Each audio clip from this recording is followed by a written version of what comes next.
بسم اللہ الرحمن الرحیم۔ گلزار اردو 11ویں جماعت کے لیے اردو نصاب لازمی 2019 کے مطابق آزمائشی اشاعت سندھ ٹیکسٹ بک بورڈ۔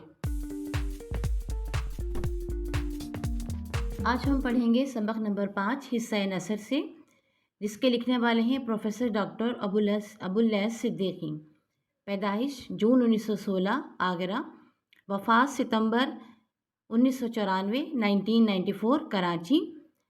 تصانیف: لکھنؤ کا دبستان شاعری، جامع القواعد، آج کا اردو ادب، نذیر اکبر آبادی، اس کا عہد اور شاعری، تاریخ زبان و ادب اردو، 20ویں صدی کا اردو ادب، 20ویں صدی کا اردو ادب، رفعت و بود، خود نوشت، اردو میں سائنسی ادب کا اشاریہ۔ مضمون کا عنوان ہے کچھ ذریعہ تعلیم کے باب میں۔ حاصلات تعلم۔ یہ سبق پڑھ کر طلباء نمبر 1 علمی یا ادبی گفتگو سن کر محسوس ہو سکیں گے اور اس کے محاسن کی تفہیم کر سکیں۔ نمبر 2 مختلف ادبی اصطلاحات پر گفتگو کر سکیں۔ نمبر 3 ادب پارے کا مرکزی خیال، اہم نکات، نتائج، کردار یا واقعات کی تشریح استحسانی انداز اور ادبی پیرائے میں لکھ سکیں۔ نمبر 4 لغت کو لسانی قواعد، اشتقاق، مشتقات، وضعی اور لفظی معنوں کے حوالوں سے استعمال کر سکیں۔ کسی علمی مضمون میں استعمال کیے گئے الفاظ و اصطلاحات کو سمجھ سکیں اور نفس مضمون کی تفہیم کر سکیں۔ سبق شروع کرتی ہوں۔ ذریعہ تعلیم کے باب میں ہمارے ملک میں گفتگو ہو رہی ہے۔ دنیا کے شاہد ہی کسی ملک میں کسی مسئلے کی تصفیے نے اتنا وقت لیا ہو، اور بدقسمتی یہ ہے کہ ہم اب بھی اتنی مدت کے بعد کسی متفقہ فیصلے پر نہیں پہنچے۔ جب تک فارسی اس ملک کی سرکاری اور دفتری زبان رہی، یہی ہماری علمی اور ادبی زبان رہی، لیکن اس کی حیثیت ایک اجنبی اور غیر ملکی زبان کی نہ تھی۔ فارسی یہاں لوگوں کے گھروں میں بولی جاتی تھی، بعض لوگوں کی مادری یا پدری زبان تھی، اور یہاں کے لوگوں کی بھی یہ ثانوی زبان بن گئی تھی اور اتنی عام ہو گئی تھی کہ لوگ اس میں شعر کہتے تھے، دیوان اور مجموعے مرتب کرتے تھے، علمی اور ادبی اور تاریخی کتابیں لکھتے تھے، جن کو نہ صرف اس ملک میں بلکہ ایران میں بھی ارباب بصیرت سینے سے لگاتے اور آنکھوں پر رکھتے تھے۔ آخر امیر خسرو، عبد القادر بیدل، مرزا غالب اور پھر آخر میں اقبال رحمۃ اللہ علیہ کی فارسی اہل زبان کے نزدیک بھی ویسے ہی قابل قبول ہے۔ فارسی ہی کیا عربی بھی ہماری علمی زبان تھی، اور اس کی تحصیل کے بغیر ہمارے عالم کا تصور مکمل نہیں ہوتا تھا۔ لیکن فارسی کے اثر و اقتدار نے ایک عرصے تک اردو کی ترقی کو روکے رکھا، اور ایک مدت تک یہ زبان صرف روزمرہ کے کاروبار اور معمولی کاموں کے لیے استعمال ہوتی رہی۔ پہلے صوفیہ اکرام اور علماء اعظام نے اس کی طرف توجہ دی اور اسے برصغیر ہند و پاکستان میں تبلیغ دین کا ذریعہ اور وسیلہ بنایا، اور پھر اپنی تعلیمات مریدوں کی تربیت اور تصنیف و تالیف میں اختیار کیا۔ رفتہ رفتہ اس نے فارسی کے مقابلے میں آنکھیں کھولیں۔ دکنی درباروں میں اسے سلاطین اور امراء کی سرپرستی حاصل ہوئی۔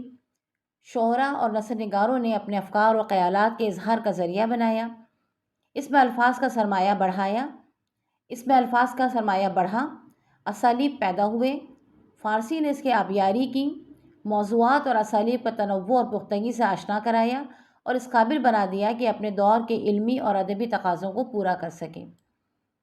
آج بھی ہمارے بہت سے نادان دوست کہتے ہیں کہ اگر اس قوم نے انگریزی زبان کا سایہ عاطفیت چھوڑا تو یہ قوم یتیم ہو جائے گی، جاہل رہ جائے گی۔ دنیا میں کوئی اس کی بات نہ پوچھے گا، بین الاقوامی حلقوں میں اس کا اعتبار ساقط ہو جائے گا۔ انگریزی کو چھوڑ کر یہ قوم ذہنی اعتبار سے مفلس ہو جائے گی۔ علوم و فنون کا جو ذخیرہ انگریزی میں ہے اور اس میں روز بروز جو اضافہ ہو رہا ہے، یہ قوم اس سے محروم رہ جائے گی۔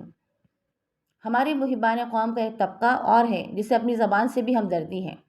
یہ لوگ اصولاً تو اس بات کو تسلیم کرتے ہیں کہ قومی ترقی کے لیے قومی زبان کی ترقی ضروری ہوتی ہے، اور ملک میں تعلیم و تدریس کے معیار کو اعلیٰ کرنے کے لیے قومی زبان میں تعلیم ہونی چاہیے، لیکن ان کے خیال میں اردو اس قابل نہیں ہوئی کہ اسے یہ منصب سونپا جائے۔ اس میں علمی و فنی اصطلاحات کی کمی ہے، اس میں سائنسی مضامین کو ادا کرنے کا اسلوب پیدا نہیں ہوا ہے، علم و فنون پر کتابوں کا ذخیرہ موجود نہیں ہے۔ غرض ان کے خیال میں ابھی وہ وقت نہیں آیا کہ اپنی زبان میں تعلیم دینے کے مسئلے کو اٹھایا جائے۔ ان سوالوں کا جواب ایک بار نہیں، 1000 بار دیا جا چکا ہے، اور ان لوگوں نے دیا ہے جو اس زبان اور اس کے سرمایہ سے واقف ہیں۔ ان لوگوں نے دیا ہے جو جدید علوم و فنون سے واقف ہیں اور جنہوں نے اپنی تعلیم انگریزی ہی کے ذریعے سے حاصل کی ہے، اور جو اس مسئلے کی قومی اور بین الاقوامی حیثیت کے پہلو پر غور کرنے میں اپنی عمریں گزار چکے ہیں۔ لیکن ہر مرتبہ یہ مسائل اسی طرح اٹھائے جاتے ہیں گویا پہلی مرتبہ ان کا اظہار ہو رہا ہے اور ان کا کوئی جواب ہمارے پاس نہیں۔ میں انہی چند مفروضہ مسائل اور خطرات کے بارے میں کچھ عرض کرنا چاہتا ہوں۔ پہلا سوال یہ ہے کہ جن قوموں نے سائنسی میدان میں ترقی کی ہے، کیا واقعی ان کی ترقی انگریزی زبان کی مرہون منت ہے؟ مثال کے طور پر یورپ میں جرمنی کو، یا پھر روس کو، یا پھر ایشیا میں جاپان کو لے لیجئے۔ ان ملکوں کی سائنسی ترقی اور صنعتی فروغ کوئی ایسی بات نہیں جس پر کوئی بحث ہو سکے، اور ان سب ملکوں نے اپنی اپنی زبان میں سائنس کی تعلیم و تدریس سے ترقی کی ہے، اور آج بھی سائنسی لٹریچر جتنا ان زبانوں میں شائع ہوتا ہے، انگریزی میں شائع ہونے والے لٹریچر سے مقدار یا نوعیت کے اعتبار سے کم نہیں ہے۔ تو اگر دنیا کے اور چھوٹے بڑے مختلف ممالک اپنی اپنی زبانوں میں جملہ علوم و فنون اور سائنسی، صنعتی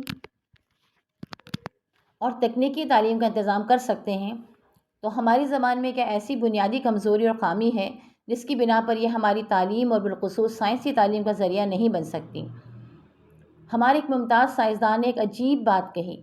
انہوں نے فرمایا کہ جو لوگ یہ کہتے ہیں کہ انگلستان میں انگریزی میں، فرانس میں فرانسیسی اور جرمنی میں جرمن زبان میں سائنس کی تعلیم ہو سکتی ہے، وہ یہ بھول جاتے ہیں کہ ان زبانوں میں سائنس کی تعلیم 1000 سال سے ہو رہی ہے، اور اسی لیے یہ زبانیں سائنس کی تعلیم و تدریس کے لیے مناسب اور موزوں بن چکی ہیں۔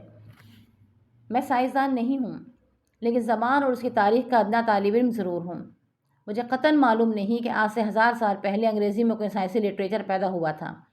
میرے علم میں تو اس وقت انگریزی زبان میں 15,000 الفاظ بھی نہ تھے، جس کا مطلب یہ ہوا کہ سائنس کی ترقی کا دار و مدار اس پر نہیں کہ زبان میں پہلے سے سائنسی تدریس کے لیے الفاظ کا کتنا ذخیرہ موجود ہوتا ہے، بلکہ خود سائنس کی ترقی اس ملک کی زبان کے ذخیرے میں اضافہ کرتی رہتی ہے۔ جس چیز کو ہم نے مقدم سمجھ رکھا ہے وہ مقدم نہیں ہے۔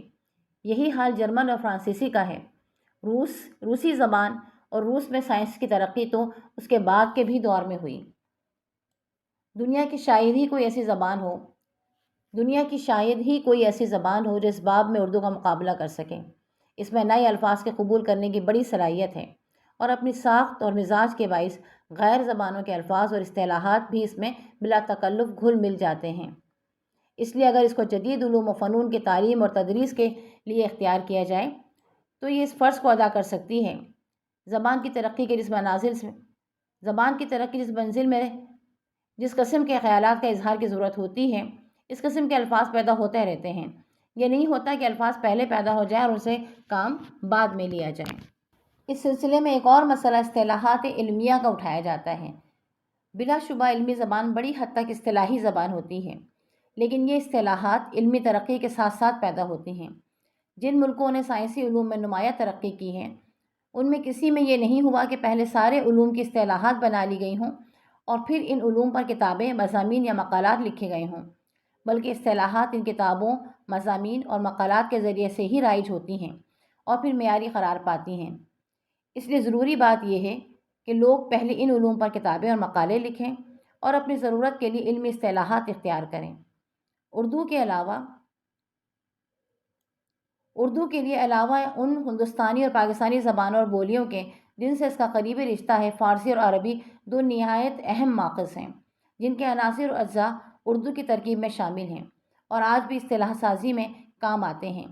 لیکن یہ خیال کہ پہلے ساری اصطلاحات کا ذخیرہ جمع ہو جائے، پھر کتابیں لکھی جائیں، تب جا کر اسے ذریعہ تعلیم بنایا جائے، بالکل گھوڑے کے آگے گاڑی جوتنے کے مترادف ہیں۔ اس کی صورت صرف یہ ہے کہ ہمارے سائنس کی کتابوں کے مصنفین کتابیں لکھیں اور دیکھیں کہ ان موضوعات پر پہلے جو کچھ لکھا جا چکا ہے اس میں سے کتنی اصطلاحات موزوں اور مناسب ہیں، انہیں اختیار کریں۔ اس طرح خود بخود اصطلاحات معیاری بنتی چلی جائیں گی۔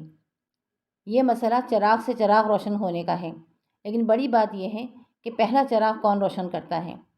جو لوگ ایمانداری کے ساتھ یہ سمجھتے ہیں کہ قومی زندگی میں اس قومی زبان کی کیا اہمیت ہوتی ہے، انہیں خلوص کے ساتھ اس کی تعمیر اور ترقی میں حصہ لینا چاہیے۔ یہ کام صرف چند ادارے پورا نہیں کر سکتے، نہ محض حکومت کی اعانت اور سرپرستی ان مسائل کو حل کر سکتی ہے۔ یہ مسئلہ اسی طرح حل ہو سکتا ہے کہ اسے ایک قومی تحریک کی طرح چلایا جائے۔ اس کے لیے رائے عامہ تیار کی جائے۔ ہمارے اساتذہ، طلباء، مصنفین، مؤلفین، ناشر، تعلیمی حکام اور صنعتی اور کاروباری ادارے، غرض ہماری قومی زندگی کا شعور رکھنے والے ہر شخص اپنی اپنی جگہ اس کام میں اس کامیابی میں حصہ لیں۔ سبق نمبر 5 کا اختتام ہوا۔ اب ہے مشق۔ سوال نمبر 1، درج ذیل سوالات کے جوابات دیجیے۔ الف، اردو زبان کی ترقی میں پہل کن لوگوں نے حصہ لیا؟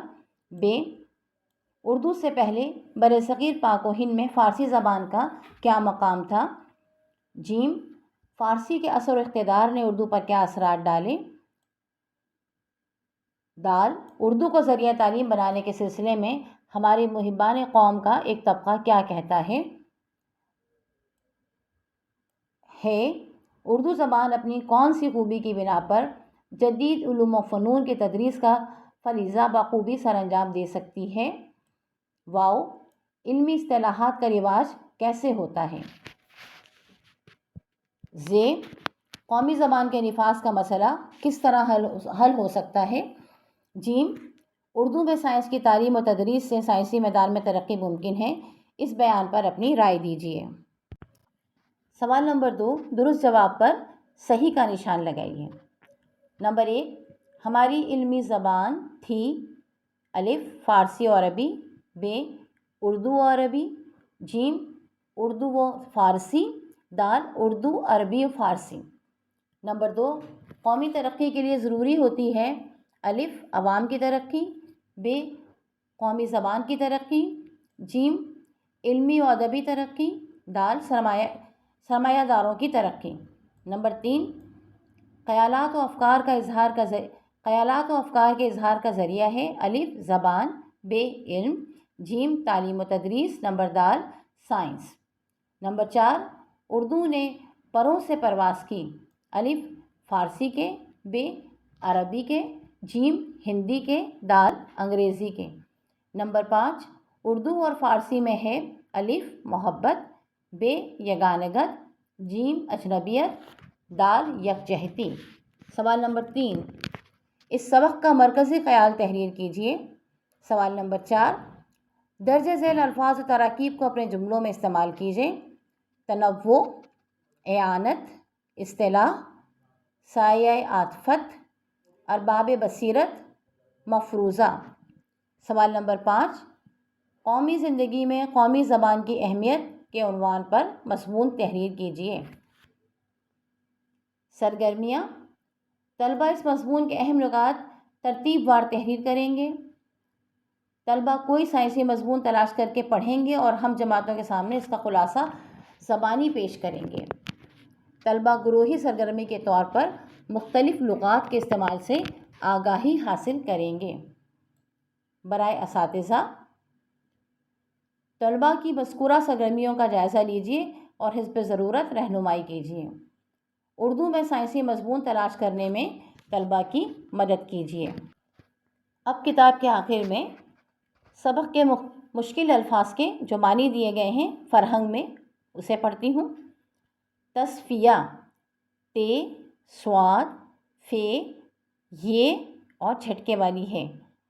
تے پر زبر، فے کے نیچے زیر اور یہ پر زبر۔ تصفیہ، فیصلہ۔ مادری زبان، ماں کی زبان۔ پدری زبان، باپ کی زبان۔ ثانوی، سے لکھا ہوا ہے، سے الف سا نون واو چھوٹی ہے، ثانوی یعنی دوسری۔